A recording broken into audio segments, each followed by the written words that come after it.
Wanita bercadar hitam itu yang membawa sang ibu. Aku jadi penasaran sekali dengan sosok Fazila dan anaknya ini. Dia begitu disiplin saat menjadi guru ngaji di tempatku, tapi Kak Faz yang kita kenal nggak kayak gini deh, Ma. Saat kursi roda itu terus didorong, Maryam menengadah kepalanya ke atas. Manusia tidak akan sama seumur hidupnya, Ra. Ada kalanya orang bisa menjadi versi terbaik dari dirinya. Keduanya tiba di depan ruangan tempat anak-anak yang dirawat karena mengidap penyakit kanker. Ra, anaknya si Fazila kanker. Aku dengar sih terkena leukemia, Ma. Innalillahi. Pasti berat sekali menjadi ibu tunggal dengan ujian seperti ini. Mata Maryam berkaca-kaca. Tahu-tahu Zidan muncul dengan jingkrak di atas kursi. Loh, kok mereka mirip? Maryam mendongak lagi ke atas untuk menatap Haura. Sepertinya mereka kembar. Ayo Ra, kamu lihat kan. Mereka mirip sekali dengan Kafka waktu kecil. Mereka mewarisi ketampanan kakak kamu. Maryam bahkan menunjukkan foto Kafka waktu kecil di ponselnya. Ya Allah, Ma, benar banget. Mereka kok bisa mirip sama Kak Kafka? Haura mengamati dua jagoan kecil itu. Gimana Mama nggak curiga sama si Fazila itu coba? Mereka sangatlah mirip dengan Kafka waktu kecil. Firasat Mama mengatakan Faz masih hidup benar adanya. Wildan yang masih tertempel alat rumah sakit hanya bisa menonton Wildan yang begitu atraktif. Sayang, Mama kalian kemana? Tanya Maryam pada Zidan. Zidan duduk di kursi tempatnya jingkrak tadi. Bunda lagi kerja, Nek. Cengir Zidan. Terus Zidan jagain Wildan di sini, tapi hari ini atuen nenek Zidan yang ikut kita. Tadi nenek lagi keluar buat belanja. Tapi Ma, Fazila yang ini punya nenek. Apa mungkin cuma mirip aja kali, celetuk Haura. Itu benaran nenek kandung kalian? Tanya Maryam lagi. Zidan hanya mangut-mangut saja. Kini pandangan Maryam beralih ke Wildan. Sayang, kamu tampan sekali. Walaupun wajah kamu pucat, tapi kamu seperti anak nenek waktu kecil. Nenek siapa ya? Tanya Wildan dengan suara lemahnya. Maryam mendekat dan memeluk jagoan kecil itu. Boleh kan nenek peluk kamu? Tentu saja boleh, tapi Bunda bilang kita nggak boleh percaya sama orang asing. Hati Maryam meraung.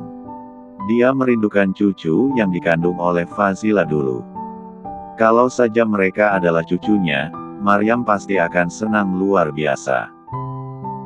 Haura juga terenyuh saat menonton aksi sang ibu yang mengharu biru dibanjiri tangisan kala memeluk Wildan. Ratna pula yang berada di rumahnya masih dengan suasana tak tenang. Dia terlalu banyak berpikir sehingga sulit memutuskan hal yang benar. Sore itu Kafka datang ke sana. Itu dia. Ratna membuka pintu. Dia sudah menambahkan ajian di minuman Kafka dan makanan itu penuh dengan jampi-jampi guna-guna. Wanita berambut pendek itu ingin menguasai Kafka 100%. Ia benci sisi Kafka yang sangat menyayangi sang ibu. Sayang, ada apa? Kafka membaca mimik gugup dalam diri Ratna. Ada yang sedang kamu pikirkan? Nggak ada sih, tapi kamu minum dulu ya. Kamu pasti syok waktu tahu mama kamu kecelakaan. Kafka duduk, menggulung lengan ke meja hitam sampai ke siku. Hari ini kamu jadi ikut ke rumah sakit. Tapi aku takut sama mama kamu, Kaf. Dia gak makan orang, sayang. Kamu siap-siap Gi. Aku tunggu di sini. Ratna berat sekali melangkah ke kamar. Namun, dia tak mau Kafka jadi curiga. Oh iya, sayang. Minumannya jangan lupa diminum. Ratna tersenyum miring. Kafka meneguk kopi yang dibuatkan oleh Ratna. Memang tidak ada rasa aneh, Tapi ada sihir dari setan yang membuat pria itu mampu dikendalikan oleh Ratna. 15 menit kemudian, Ratna tiba dengan mengenakan gamis hijau dan kerudung putih. Aku berusaha untuk bikin mama kamu suka. Nah, begitu. Ayo kita berangkat. Kafka tak memiliki batas akses ke diri Ratna. Dia merangkul pinggul sang kekasih. Itu. Sesekali Kafka mengecup kening wanita. Ratna jelas senang sekali karena jampi-jampi itu membuat Kafka jadi lebih romantis pada dirinya. Tenang saja, aku akan bela kamu. Mama tidak akan bisa nyakitin kamu. Yes. Gumam Ratna dalam hati. Dia semakin yakin kalau Maryam tidak akan bisa mengecoh pikiran Kafka lagi. Sepanjang perjalanan Ratna meletakkan kepala ke pundak pria itu. Kafka yang sudah dalam pengaruh hipnotis guna-guna, selalu berusaha ingin membahagiakan Ratna. Setibanya mereka di rumah sakit, Kafka menyoroti tangan Ratna yang bergegar saat memegang keranjang buah. Kafka menggenggam lembut tangan Ratna. Jangan takut apapun, sayang. Kamu tahu bukan aku sangat mencintaimu. Ratna yakin itu bukan setan yang menyuruhnya berkata romantis, tapi memang dari hati Kafka secara langsung. Bulu kuduk Ratna semakin berdiri ketika masuk ke dalam ruangan yang ditempati Maryam. Terdengar suara lantunan ayat suci Al-Quran. Termasuk dalam golongan ayat Ruqyah, ayat kursi, Al-Baqarah 1-5 hingga 285-286, Al-Muawizat. Ark. Kafka merasakan dadanya panas. Tiba-tiba Kafka mual. Sayang. Ratna gemetar. Huek. Kafka muntah darah berkali-kali saat ayat-ayat Ruqyah dibacakan oleh Ustadz. Kak. Haura menutup mulut dengan tangan. Jadi, ia menyoroti sang ibu. Benar kakak diguna-guna. Ratna yang berkeringat dingin. Hingga tetesan keringat sebesar biji jagung menetes di dahi. Dia tahu sedang diperhatikan. Kak Ratna. Haura menghampiri wanita yang pingsan itu. Ratna pura-pura pingsan. Sebab, dia tak kuat jika dihakimi dan dituduh dalang dibalik muntah darah Kafka. Kafka terduduk. Dia menatap muntahan darah yang banyak. Astaga, apa itu? Teruskan saja Pak sampai selesai baca ayat-ayat Ruqyahnya. Pinta Maryam. Ayat-ayat Ruqyah itu semakin dilantunkan dengan indah. Kafka jadi kejang-kejang. Mengeluarkan darah dan pingsan juga. Ratna dibawa mereka untuk mendapatkan perawatan ke ruangan lain. Jadi benar anak saya kena guna-guna Pak. Apa tubuhnya tidak rusak karena sihir itu? Maryam menatap Pak Ustadz. Sang ayah datang ke sana. Astagfirullah nak. Dia merinding. Jadi benar perkataan mama selama ini. Siapa lagi pelakunya? Maryam tahu menuduh Ratna terlalu dini sama saja akan membuat Kafka benci. Hanya saja langkah Maryam untuk membuang sihir itu adalah langkah awal untuk membuat sang putra sadar sendiri. Ia ingin Kafka yang menyadari sendiri bahwa Ratna jahat. Tenang saja Bu, buhul-buhul sihir ini sudah dilepaskan. Kafka akan sadar, tapi dia harus mencegahnya sendiri agar tidak terkena sihir itu, jelas Pak Ustadz tadi. Terima kasih Pak, kami sangat ingin Kafka kembali ke jalan Allah. Beberapa perawat di sana membantu Kafka untuk ditangani secara medis juga. Kini Maryam menatap Haura. Kamu percaya sekarang? Sejak zaman Rasulullah, sihir itu ada dan kita sudah punya penangkalnya. Iya Ma, sekarang aku percaya, tapi apa mungkin Kak Ratna melakukan itu? Kita tidak bisa asal tuduh. Tadi saja Kak Ratna pingsan. Haura kamu jangan terlalu polos. Tapi Mama percaya sihir sekalipun tidak akan mengubah hati seseorang. Mama tahu Kafka dulunya sangat mencintai Fazila. Tapi Kak Fas sudah meninggal. Setidaknya dia sudah lepas dari guna-guna. Mama rasa Ratna ini pasti akan terus guna-guna Kafka, kita harus melakukan sesuatu. Haura mengangguk. Dia tahu ibunya punya insting yang tajam. Fazila pula masih harus berjuang mengais rezeki yang halal setiap pagi, sore, dan malam. Dia datang ke laundry seperti biasa. "Sore Mbak Fazila." Beberapa orang yang awalnya sombong tiba-tiba menyapa. "Iya, sore." Fazila juga melihat orang-orang tersenyum padanya. "Mbak Faz dipanggil sama manajer baru kita," tutur wanita muda itu. Fazila yang semula mengambil keranjang kotor datang ke ruang manajer itu. Manajer perempuan yang mengenakan hijab itu tersenyum. "Fazila Huzaimah, kamu ditugaskan bagian kasir saja ya. Jangan lagi ikut mencuci baju, menyetrika." "Loh kenapa Bu?" Manajer itu tersenyum hangat. Dia memang diperintahkan oleh Kafka untuk memudahkan pekerjaan Fazila di laundry itu. Pemilik baru laundry ini yang ingin lingkungan kerja yang sehat. Sepertinya dia manis dan diam-diam ingin menjaga seseorang. Dek. Hati Fazila berdebar. Apa orang itu sedang melindunginya? Ah, tidak mungkin. Fazila lekas bekerja. Dia jadi penasaran siapa pemilik baru laundry tempatnya bekerja. Sementara itu Kafka yang berada di rumah sakit sudah sadar. Hati Kafka bisa lebih tenang. Dia melihat ada banyak daun bidara dan kurma ajwa serta ayat-ayat yang ditempelkan ke dinding putih. Apa benar aku kena sihir? Kafka memegang kepalanya. "Kak." Haura datang ke sana.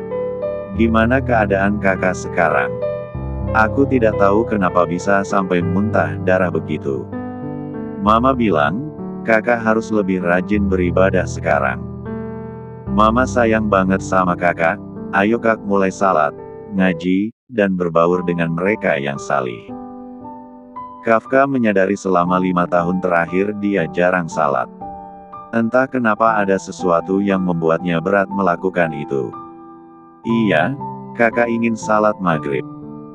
"Maaf, selama ini kakak tidak menyadari masalah sebesar ini dalam diri kakak." Kafka sudah mulai sadar bahwa dunia hanyalah sementara. Ibadah adalah bekal untuk mempersiapkan kematian. "Aku bantuin kak." "Nggak perlu, Ra." Kafka mengambil ponsel. Dia membaca pesan dari orang-orang. "Dito, Pak, laundry sudah dikondisikan. Fazila tidak akan mendapatkan intimidasi lagi." "Kafka, syukurlah." Kafka mesem-mesem.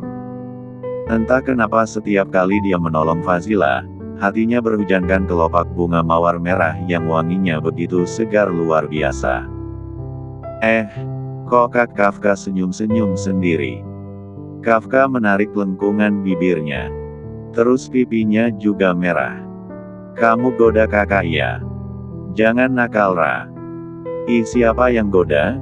Muka kakak tuh kayak anak SD yang lagi cinta monyet."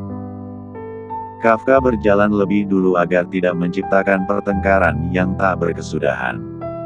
Ratna pula masih berada di rumah sakit.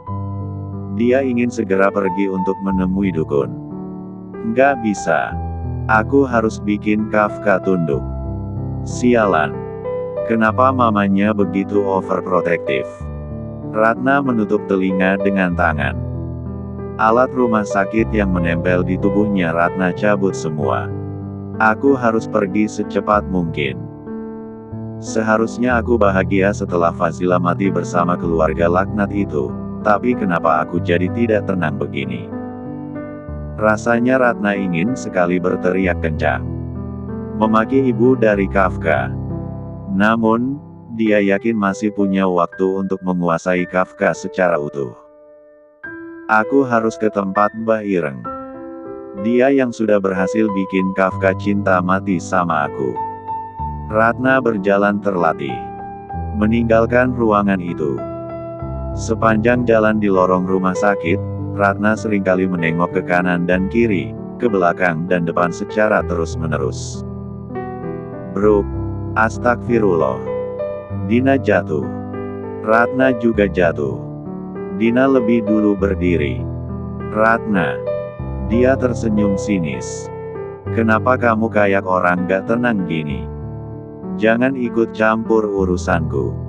Kenapa? Kamu mau nyatet aku? Ratna berdiri. Orang yang menyakiti orang lain hidupnya pasti tidak akan pernah tenang. Kamu kan yang bikin Tante Ratna masuk rumah sakit. Kenapa sih kamu selalu ada dimanapun? Nggak puas temanmu udah mati hah? Dina berdecak. Kamu pikir Kafka akan selamanya cinta? Kalau dari hatinya nggak ada kamu, itu percuma Rat. Guna-guna itu yang bikin hidupmu hancur. Gak usah ceramahin aku. Sekali lagi kamu ikut campur, aku akan menghancurkan keluargamu. Tatapan Ratna begitu tajam dan menusuk jantung. Dina hanya nyengir santai saja.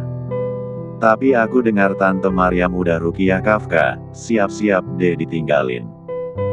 Nggak mungkin, Kafka itu milik aku. Dina dengan keberanian luar biasa mendekat. Berdecak.